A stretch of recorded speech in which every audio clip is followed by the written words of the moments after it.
Might be our biggest hemlock we've ever milled. I think so. That is a beast. 28 inches.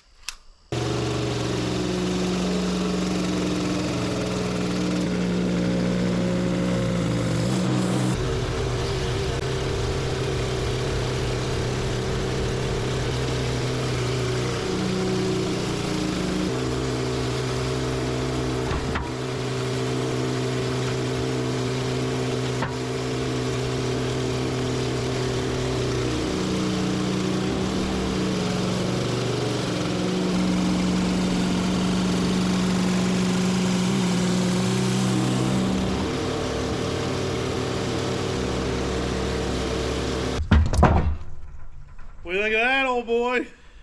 I gotta say, I would rather cut smaller logs. Yeah, me too.